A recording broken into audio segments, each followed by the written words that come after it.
বিএনপির ভারপ্রাপ্ত চেয়ারম্যান তারেক রহমান কর্তৃক জাতির সামনে উপস্থিত রাষ্ট্র কাঠামো মেরামত ও ৩১ দফা বাস্তবায়ন শীর্ষক কর্মী সভা অনুষ্ঠিত হয়েছে।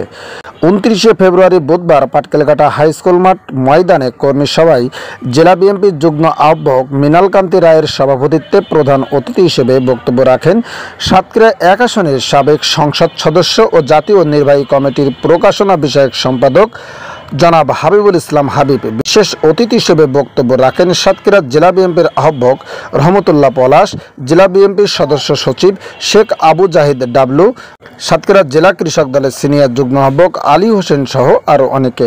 বিস্তারিত ভিডিও চিত্রে প্রধান অতিথি আমাদের প্রাণ নেতা জনাব হাবিবুল ইসলাম হাবিব ভাই সহ মঞ্চে উপস্থিত আছেন সাতক্ষীরা জেলা বিএনপির নবগঠিত সম্মানিত নেতৃবৃন্দ, উপস্থিত সকল নেতৃবৃন্দকে বাংলাদেশ জাতীয়তাবাদী দল কৃষক দল সাতক্ষীরা জেলার পক্ষ থেকে আপনাদের জানাই আন্তরিক অভিনন্দন।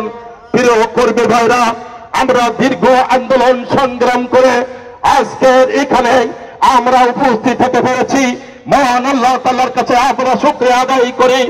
আজকের আমাদের প্রাণ নেতা যিনি আমাদের মাঝ থেকে এই হাইনা সরকার তাকে ৭০ বছর জেল দিয়েছিল, দীর্ঘ ৪ বছর কারাগারে থাকার পরে আজকের আমাদের প্রাণ নেতা আজকের আমাদের মাঝে আছেন।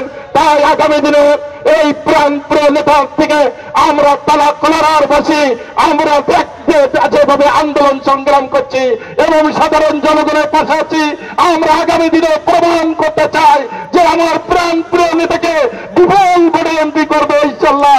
এই আহ্বান থেকে আপনাদের আমি বক্তব্য শেষ করছি। সবাইকে ধন্যবাদ।